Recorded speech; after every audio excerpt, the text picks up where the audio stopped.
सौभाग्य की बात है।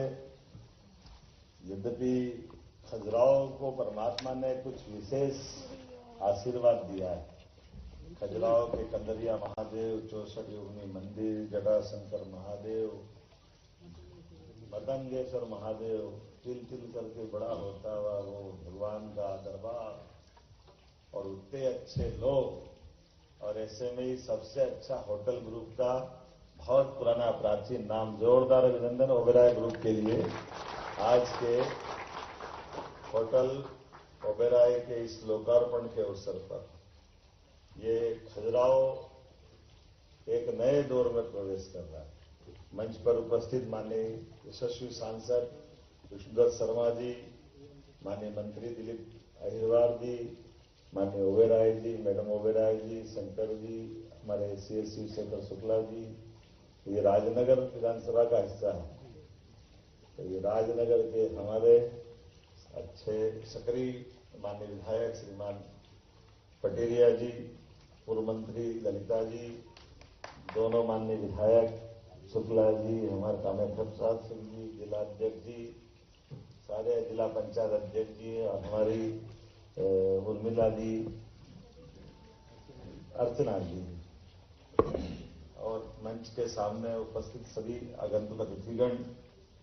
यद्यपि यूनेस्को वर्ल्ड हेरिटेज में खजुराहो का अपना एक अलग महत्व है। हमारे टूरिज्म के माध्यम से भी खजुराहो उत्सव और पता नहीं कितने प्रकार के प्रयास कर रहे हैं, लेकिन खजुराहो के साथ जैसे बात या नाम निकलता है तो खजुराहो के पत्थर भी बोलते हैं। यहाँ की प्रतिमाएं बात करती दिखाई देती है। उनकी अपनी कलाकृतियां, प्राचीन स्थापत्य का वो जो अद्भुत सौंदर्य जिसके आधार पर दुनिया खींची चली आती। मैं अपनी ओर से बधाई देना चाहता हूं। हमारे यहाँ उम्मीद करेंगे कि जिस प्रकार से होटल के लिए मेहनत की गई, एक बार जोरदार अभिनंदन करें। जहां से देखो वहां से एक अलग प्रकार का नजारा दिखाई देता। ऐसी अद्भुत कलाकृति और इतना हमारा ये एक तरह से मुकुटमणि की तरह दिखाई दे रहा हमारे देश का गौरवशाली उस अतीत के प्रश्न को जो 350 साल पहले यहाँ हिंदू बादशाह जो जिनके काल में बनाया गया चंदेलों के उस बुंदेलों के दौर में। यद्यपि छत्रसाल जी की ये राजधानी भी रही है।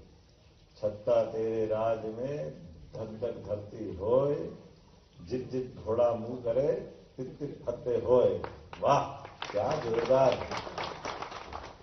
और क्या यहाँ का कभी आप ओबेरॉय जी, यहाँ का हमारा वीर रस का बुंदेलों की गौरव गाथा गाते गाते 76 साल से पहले का भी आला उदल का काल भी याद करोगे तो क्या उसकी रचना है।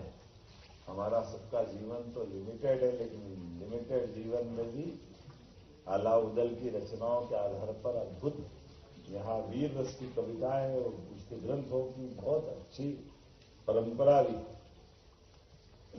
मैं मान के चलता हूं कि जब यहाँ हम अपने पन्ना के टाइगर रिजर्व की तरफ से भी और छतरपुर के अद्भुत उस गौरवशाली अतीत के साथ जहाँ आर्कियोलॉजी जुड़ी है, ऐसे में ये लगभग 70 एकड़ में अद्भुत प्रॉपर्टी बनी है। इसमें 16 कमरे तो ऐसे लगे कि, और आपने कहा कि 16 की अलग अलग आनंद है। हर बार एक बार आकर के इच्छा होगी कि यहाँ हम अपने बार बार मुकाम बनाए। और यहाँ कोई होटल खुलता तो होटल केवल पर्यटकों के लिए नहीं होता, बड़े पैमाने स्थानीय लोगों को रोजगार देने का भी होता है। 60 से 70% लोगों को यहाँ रोजगार मिलेगा जो यहाँ काम भी करेंगे। और साथ ही साथ कई प्रकार की सब्जियां, दूध, फल, सभी प्रकार की चीजों से एक अपने व्यवसाय की एक नई दुनिया चालू होगी। मेरी अपनी ओर से पर्यटन की इस नई उपलब्धि की पर्यटन विकास निगम को, मंडल को, बोर्ड को, सबको बधाई। सरकार के नाते से हम सब आनंदित हैं। यशस्वी प्रधानमंत्री का जोरदार अभिनंदन करें श्रीमान नरेंद्र मोदी जी, जिसके कारण से ये हमारा एयरपोर्ट तो है ही, लेकिन वंदे भारत की जो नई ट्रेन मिली, मुझे मालूम नहीं कि शायद आप ही का इंतजार कर रही थी, ओबेरॉय आए तो वंदे भारत आएगी। बनारस से सीधा मतंगेश्वर महादेव है ना, काशी विश्वनाथ से दोनों महादेव को जोड़ने के लिए ये ओबेरॉय ग्रुप ने बड़ी महती भूमिका अदा करी है। मैं आपको भी बधाई देना चाहता हूं और आने वाले पर्यटकों को सीधे सीधे गंगा के उस तट से हमारे बुंदेलखंड के स्तर तक लाने के लिए। और वाकई में जिस प्रकार से आपने पुरातत्व को भी सहेजने का प्रयास किया, जहां जहां पुरानी ऐसी कलाकृतियां हैं उसको उस रूप में रखने का प्रयास किया। कोई लकड़ी की अपनी स्मारक पुरानी स्थिति का हो या पेंटिंग हो, दरवाजे हो, अंदर से जितना प्रकार से वगैरह रूप में अतीत का वो स्वर्णिम पक्ष को संभालने का प्रयास किया। मेरी अपनी ओर से बधाई देना चाहता हूं। और आपने बांधव